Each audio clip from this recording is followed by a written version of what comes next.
Hello, welcome to this Wargamer. I'm your host, Rob. Slaves to Darkness fans, this is your time to shine because we're going to go and look at your free rules update that you've got for the Scourge of Ghyran, which is the new season of Age of Sigmar 4 launching in summer 2025 or summer 2026. Now, I know if you're already a Slaves to Darkness fan, over the past year, your brain has atrophied a little bit as all you've done is move units forward and fought twice and giggled as they've tried to counterattack and you've just bellacawed them. Now, an incredible strategy, and I'm proud of you for doing it, and that's great. Good job. But obviously, you would like to see maybe you don't want to try a different playstyle. Maybe you don't want to do anything different, and maybe you're just going to do that for the next 2 years, and that sounds wonderful, and we should keep doing that. However, some of these new rules have given you the option to at least try something new out. However, I think it's fair to say in the comments below, what you're going to say to me is, Rob, these aren't as good as Varangard, they're not as good as Chosen, it's not as good as Be'lakor. Be'lakor's best unit in the game, and I've talked about this since game launch, best unit in the game, best war scroll in the game for several reasons. But maybe we've got some different changes here. One of the things I think all of us would like to see is some sort of update for Dark Oath. That is not what we're going to see here.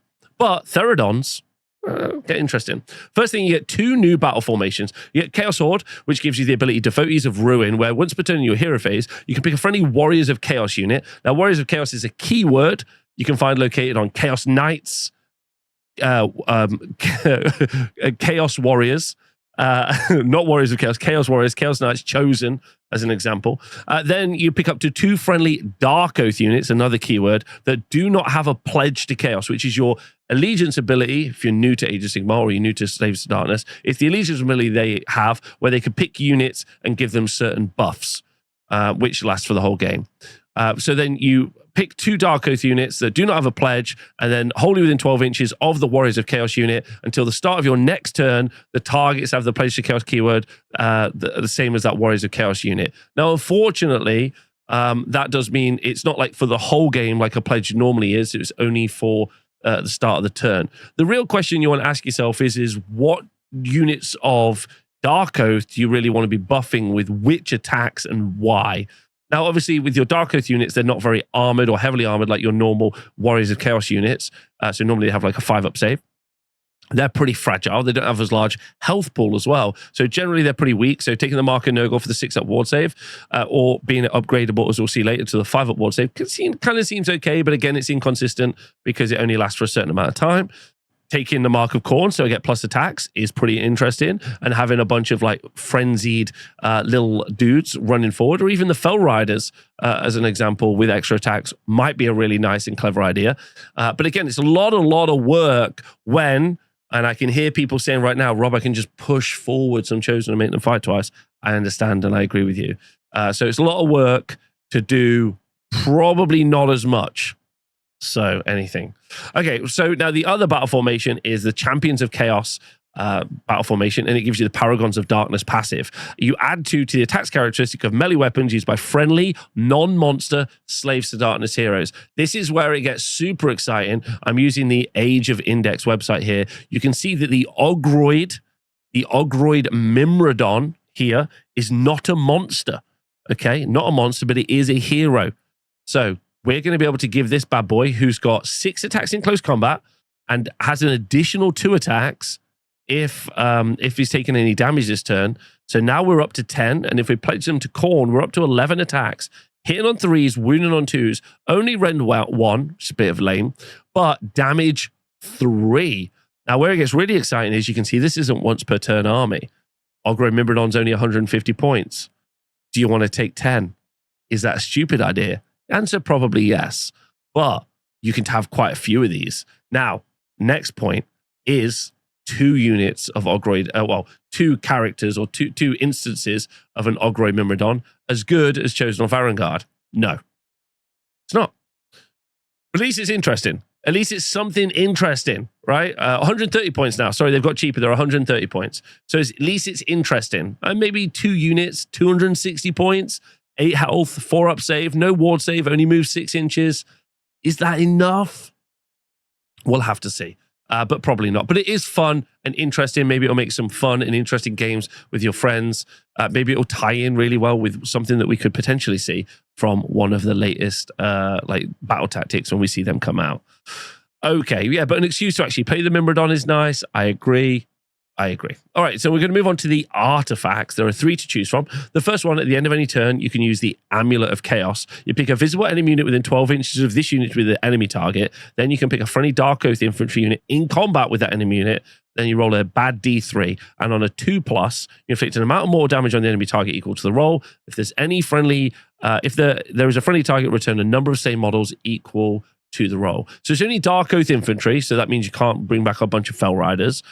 And then the Dark Oath infantry is only 1 health each on a 5-up save. Max size for a unit of Dark Oath is 20 with a 5-up save. So it makes them not very survivable. And so the ability to recur potentially 2/3 of the time, only bring back either 2 or 3, probably isn't enough recursion to make that unit viable, I think, unfortunately. However, if you were to take the Varanite Shackle instead, you get the passive where friendly non-Warriors of Chaos, Slaves to Darkness units, so no Chosen, no Warriors, and no Knights, can have a 6-up ward save while they're wholly within 12 inches. Now, that's quite interesting because if I was to take that, and then if I was to have a unit of Dark Oath as an example, just using them right now as an example, to be pledging them to Nurgle, then my Nurgle upgrade is going to take that from a 6-up ward save to a 5-up ward save. However, I've taken the Varanite Shackle, so I'm not going to be able to take the Amulet of Chaos, so I'm not going to be able to both give them a good ward save and also bring them back. So I can't really double stack the survivability. However, where this is a fun thing, you could potentially already take this on a unit of Therodons, or you could use this with a unit of Therodons in conjunction, sorry. So take yourself a character that gives out a 6-up ward save to unit of Therodons, then pledge them to Nurgle. Now I've got a 5-up ward save. Now, do I want the 5-up ward save over being able to give them +1 attack from the Mark of Khorne? That's a great question. But ultimately, Therodon's got a pretty tasty profile, 5 health each on a 4-up save. So if I was to take myself a unit of 6 Therodons, I'm going to have 30 health on a 4-up, 5-up. That's pretty survivable. And they just have to be within range of a character, and I can start the game with that. So that means straight from the off, they're pretty tough. And as we saw in Age of Sigmar 4's early life, we've had a unit that's similar to this in Rotgut Troggoths, but these guys do way more damage with 4 attacks each that hit on 2s, rend 1, damage 2, and once per battle, they could be damage 3. That's pretty beefy, and I like that a lot. And the Myrmidon can give them +1 to hit. So you can make them, you could definitely build like a Myrmidon and Therodons thing out of this new rule set, which I think is quite interesting. And I'm sure there are more combos. Let me know in the comments. The last artifact is the Head of the Unworthy, which grants you a passive. If a friendly Slaves to Darkness hero with a Dark Apotheosis points is destroyed, give this unit 8 Dark Apotheosis points, which means you can immediately turn it into a Demon Prince. So that's a nice way of guaranteeing you get a Demon Prince. Does mean you would have to have 2 different heroes that are generating Dark Apotheosis points, and then the one that dies, but you could sacrifice one to always be able to get that. Are you going to be doing that just to get a Demon Prince? Probably not. Varanite Shackle seems much more fun, but the Head of the Unworthy at least is a fun way of definitely guaranteeing yourself a Demon Prince, which means you can buy one, paint one, build one, put it on the table, give them a cheeky name, and have fun with it. So overall, I like the Varanite Shackle the most, but I can see some people really enjoying the Head of the Unworthy. You also get 1 alternative War Scroll for Abraxia, the Spear of the Everchosen. Previously, with Abraxia, she very much keyed in with playing with Varangard. However, that stipulation had been taken off, and so she works much better and can work inside of the Army of Renown as well as this very interesting piece where she's definitely a damage dealer. So she's a screen flipper, objective flipper, quad stippy player. So it's quite interesting. So let's get into it. 14 health with a 3-up save and a 5-up ward save is a very solid profile for a frontline combat character. Control 5, which is very important, and move 10. Now in combat, Gorbolga, the accursed weapon, has got 5 attacks that hits on 3s, wounds on 3s, but is rend 2, damage 3 with +1 damage on the charge and +1 rend. So that's a really solid profile. 5 attacks, damage 4. I absolutely love that. Now, the first thing, and then the actual mount's got 6 attacks, damage 2, hits on 4s. So the first ability, which is going to make this a much more mobile character, is Unstoppable Invasion, which is once per turn in any charge phase. If this unit charged this phase, you pick an enemy unit within an inch of the target, you inflict D3 mortal damage on the target, then roll 2d6.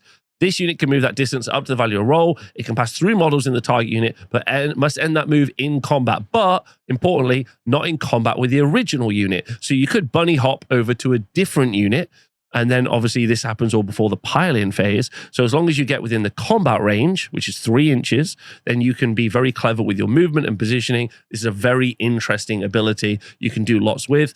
Quite a big base to be able to do anything super clever, but it also means you can move through units as well. Very solid.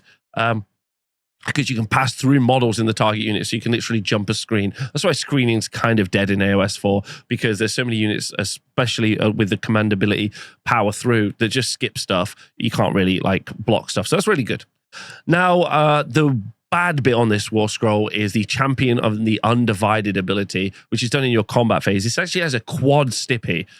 Pick a friendly, non-unique Slaves to Darkness unit, stipulation 1, wholly within 12 inches, stipulation 2, that does not have a pledge to chaos keyword, stipulation 3.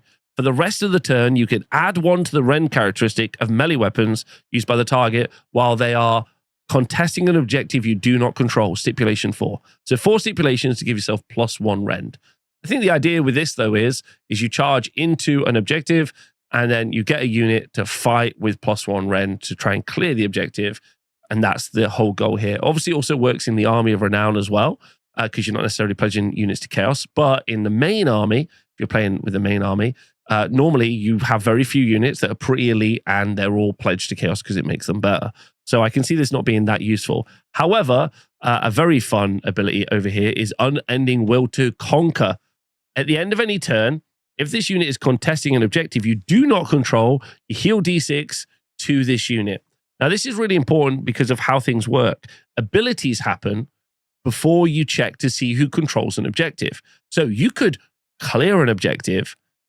You don't own it yet. Like, you've just fought on the objective. You're about to take control of it. And you can still heal D6, which is very fun. And then you can claim the objective. So there's a nice thing there. Or you could be like, you know, doing ongoing combat onto an objective, but you are likely to hold an objective because of the mutative spear ability, which is also at the end of any turn. But obviously, don't forget, you can do them in any order you want, and you'll probably do the heal first. Pick an enemy unit in that had any damage points allocated to it this turn by this unit's combat attacks to be the target. The target has a maximum control score of 1 for the rest of the turn. So if there's a big Mega Gargant holding an objective, you can just run in, do some damage to it, and be like, you're only control value 1 now. And because Abraxia herself is already control value 5, you immediately are going to grab that objective off them, which is pretty nice, even if it's just for that single turn. But this is very scary, especially in a Mega Gargant meta, currently the best army in the game right now. And so that's going to be very good. So I like the update. It hasn't done anything near enough to make any of the Dark Oath stuff happen. That's really true. And I think that's because ultimately the Dark Oath should just be a separate book where it gets its own bonuses and stuff. And you really build an army around, like, you know, low armor. You build rules around low armor saves and, you know, having lots of bodies in MSU. It's really weird to have that section of the book in with the heavily armored section of the book. But Abraxia, which is a great model, also had a glow up, so I'm really excited about that. Then some of the special abilities maybe made both Myrmidons, Ogroid Myrmidons and the Ogroid Therodons like a little bit better, maybe even playable, which is cool because they're great models as well. So this is not going to really diversify an army, a book that's got a really problematic internal balance issue, but it's at least interesting, which is nice. And honestly, I'll take interest in for any of these armies over anything else. I hope you've enjoyed the video. Thanks for watching. Let me know in the comments below. Thanks to everyone on Patreon. See you soon. Bye.